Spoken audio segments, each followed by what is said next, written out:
नमस्कार विद्यार्थियों, मैं Mahendra fast and last study YouTube पर आपका हार्दिक स्वागत करता हूं। हम संविधान पढ़ रहे हैं और संविधान के अंदर हमने संविधान सभा के बारे में पढ़ा था और संविधान को बनाने वाली जो क्रिप्स मिशन योजना थी उसके बारे में पढ़ा था, कैबिनेट मिशन के बारे में पढ़ा था और उसकी जो संरचना थी उसको तैयार करने वाली प्रारूप समिति के बारे में भी हमने पढ़ा है। और प्रारूप समिति के बाद हम आज राष्ट्रीय ध्वज के बारे में पढ़ेंगे। तो इस राष्ट्रीय ध्वज है, ये भी हमारे संविधान में लिया गया था। तो राष्ट्रीय ध्वज हम प्रस्तावना के बाद राष्ट्रीय ध्वज के बारे में देखते हैं। तो राष्ट्रीय ध्वज है, इसकी डिजाइन, इसको बनाने वाले पिंगली वेंकैया थे। तो पिंगली वेंकैया ने इसकी डिजाइन तैयार की थी, यानी राष्ट्रीय ध्वज है उसकी डिजाइन करने वाले पिंगली वेंकैया थे, जिन्होंने 1921 ईस्वी के अंदर इस राष्ट्रीय ध्वज की क्या की है, डिजाइन तैयार की थी, जिसकी लंबाई और चौड़ाई है उसका अनुपात 3:2 है। यानी इसकी लंबाई और चौड़ाई है उसका अनुपात कितना है, 3:2 है। ये इसी क्रम में होना चाहिए, लंबाई है वो 3 होनी चाहिए और चौड़ाई कितनी होनी चाहिए, 2 होनी चाहिए। तो ये इतनी है, यानी लंबाई चौड़ाई कितनी है, जिसका अनुपात 3:2 है। और जो स्वतंत्रता रही है, स्वतंत्रता से पहले इस जो राष्ट्रीय ध्वज था, इस राष्ट्रीय ध्वज में चरखे का निशान हुआ करता था। और स्वतंत्रता के बाद हम अशोक के जो सारनाथ स्तंभ लेख है, यानी अशोक के, हमने मौर्य वंश के अंदर अशोक के शिलालेख पढ़े हैं और अभिलेख पढ़े हैं और स्तंभ लेख पढ़े हैं। तो उनमें जो सारनाथ का स्तंभ लेख है उससे हम ये जो राष्ट्रीय ध्वज है, इस राष्ट्रीय ध्वज का क्या लिया है, अशोक चक्र लिया है।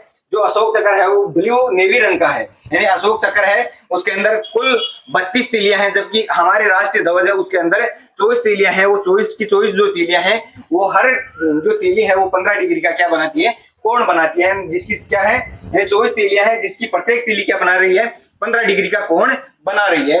तो ये हमारे राष्ट्रीय ध्वज के अंदर अशोक चक्र लिया गया है, जिसका रंग कैसा है, ब्लू नेवी रंग का है। इसको प्रथम बार राष्ट्रीय ध्वज है, इस राष्ट्रीय ध्वज को प्रथम बार 31 दिसंबर 1929 ईस्वी को पंडित जवाहरलाल नेहरू है, उन्होंने रावी नदी के तट पर इसको पहनाया गया था। यानी लाहौर के अंदर रावी नदी है, उसके अंदर उसके किनारे पे क्या पहनाया गया है, ये राष्ट्रीय ध्वज पंडित जवाहरलाल नेहरू के द्वारा 31 दिसंबर के दिन 1929 ईस्वी में पहली बार इस राष्ट्रीय ध्वज को पहनाया गया था, जिसमें 3 रंग हमें अलग अलग जो रंग है इसके अंदर वो तीनों रंग हमें अलग अलग भावनाएं देते हैं। जैसे केसरिया जो रंग है वो हमें त्याग और बलिदान का प्रतीक माना जाता है, केसरिया रंग त्याग और बलिदान है उसका क्या है, ये प्रतीक माना जाता है केसरिया।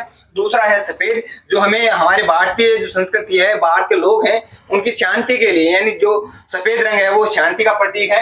हरा है वो खुशहाली और समृद्धि का प्रतीक माना जाता है। तो ये राष्ट्रीय ध्वज में 3 क्या है, इसके रंग है। इसके बाद इसकी राष्ट्रीय तदर्थ समिति बनाई गई थी 1947 ईस्वी में, जिसका गठन हुआ था 23 जून 1947 ईस्वी को, जिसके अध्यक्ष डॉक्टर राजेंद्र प्रसाद है, उनको बनाया गया था।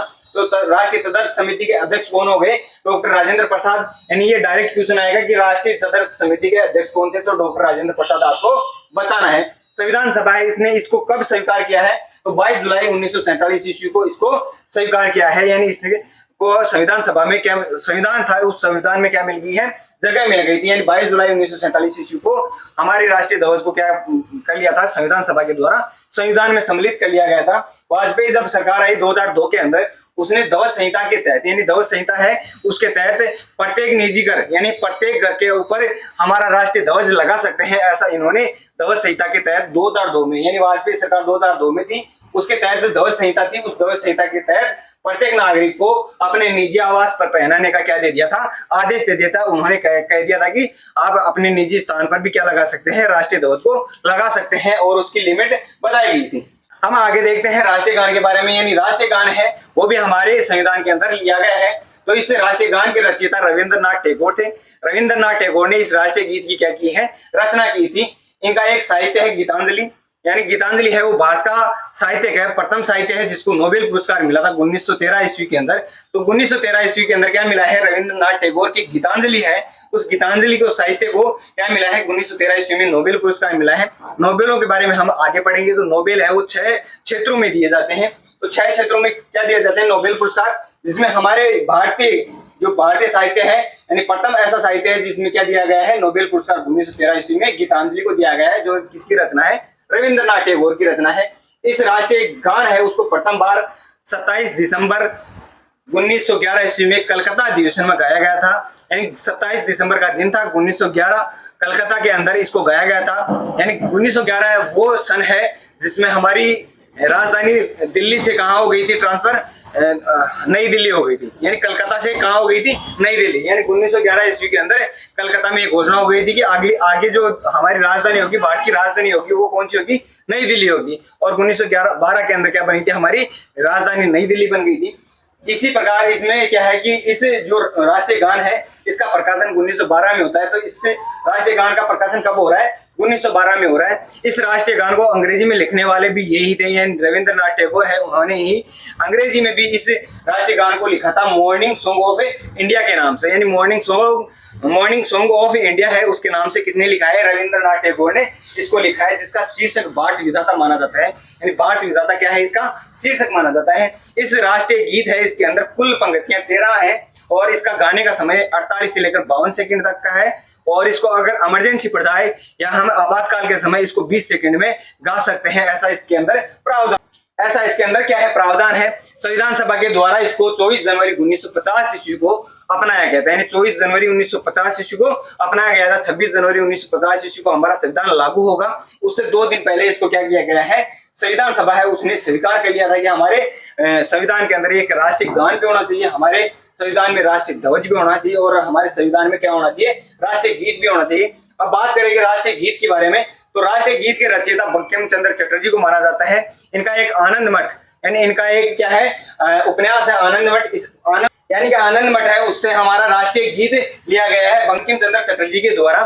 तो उपन्यास कौन सा हुआ, आनंद मठ है, उसको जिसकी भाषा कैसी है, संस्कृत। यानी आनंद मठ की भाषा कैसी है, संस्कृत। इस संस्कृत भाषा में ये क्या है, लिखा हुआ है, यानी राष्ट्रीय गीत है वो संस्कृत भाषा का है। इसकी धुन बनाने वाले जमाल सेन थे। यानी राष्ट्रीय गीत की जो धुन सुनते हैं आप, तो वो धुन तैयार करने वाले कौन थे, जमाल सेन थे। जबकि राष्ट्रीय गान है उसके अभी तो हो गए, तो उसके राम सिंह थे। तो राम सिंह के धुन तैयार करने वाले इसकी राष्ट्रीय गीत की धुन तो तैयार किए थे राम सिंह ने, और इस राष्ट्रीय गीत है उसकी धुन तैयार करने वाले कौन थे, जमाल से। तो ये पूछा जा सकता है आपसे। और ये प्रथम बार 1856 ईस्वी में कलकत्ता के अधिवेशन में ही गाया गया था। तो 1856 ईस्वी में कौन सा गीत गाया जा रहा है, राष्ट्रीय गीत गाया जा रहा है। इस राष्ट्रीय गीत की जो पंक्तियां हैं वो 6 हैं और उस राष्ट्रीय गान की कितनी है, 13 है। इसका जो समय है वो 65 सेकंड है। मान सकते हैं कि इसका 1 मिनट और 5 सेकंड का समय है। 1 मिनट 5 सेकंड में राष्ट्रीय गीत को गाया जाता है। संविधान सभा ने इसको भी 24 जनवरी 1950 ईस्वी को स्वीकार किया था। यानी राष्ट्रीय गीत और राष्ट्रीय गान है उनको एक ही दिन 24 जनवरी के दिन 1950 में क्या किया गया है, स्वीकार किया गया है। जबकि राष्ट्रीय ध्वज है उसको स्वीकार किया गया है 22 जुलाई 1947 ईस्वी को। यानी ये अलग अलग क्वेश्चन है, आपको याद रखने ही होंगे। इसके बाद देखते हैं 24 जनवरी 1950 ईस्वी को राष्ट्रीय गीत को भी और राष्ट्रीय गान है उनको स्वीकार करने के बाद 26 जनवरी यानी 2 दिन बाद हमारा जो संविधान है वो लागू हुआ था, यानी लागू हो गया था 26 जनवरी के दिन। इस दिन हम गणतंत्र दिवस के रूप में मनाते हैं। गणतंत्र दिवस का मतलब हुआ कि हम किसी दूसरे देश के उपनिषद नहीं है और हमारे ऊपर कोई भी देश अब क्या नहीं कर सकता, अपना शासन संचालित नहीं कर सकता। इस कारण ये गणतंत्र हुआ और ये जो संविधान के अनुसार ही हमारा देश चलेगा, यानी संविधान है वो ही सब कुछ है। तो ये संविधान के दिन ही गणतंत्र दिवस यानी गणतंत्र दिवस हम 26 जनवरी को मनाते हैं। इस दिन क्या होता है, ये हमारा संविधान लागू होता है और उसके अंदर हमारे पास राष्ट्रीय ध्वज से पहले क्या थी, प्रस्तावना। तो प्रस्तावना होती है, राष्ट्रीय ध्वज होता है, राष्ट्रीय गान होता है, राष्ट्रीय गीत होता है। ये सभी की सभी चीजें हमारे संविधान के अंदर होती हैं। तो ये लागू कब हो गया है, 26 जनवरी 1950 ईस्वी को लागू हुआ। उस समय हमारे पास यानी जो मूल संविधान था, उस मूल संविधान के अंदर हमारे पास 355 अनुच्छेद थे और 22 भाग थे, 8 अनुसूचियां थी। वर्तमान समय में अनुसूचियां हैं वो 12 हो गई हैं।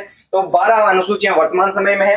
इस जो संविधान था, इस संविधान को वर्तमान समय में संसद भवन के लाइब्रेरी है उसके अंदर रखा गया है और लाइब्रेरी में भी हीलियम जो गैस है उस हीलियम गैस के आवरण के अंदर रखा गया है।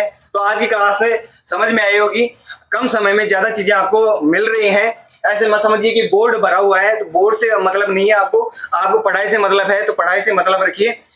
लाइक शेयर कमेंट करते रहिए। जय हिंद, जय भारत, धन्यवाद, वंदे मातरम।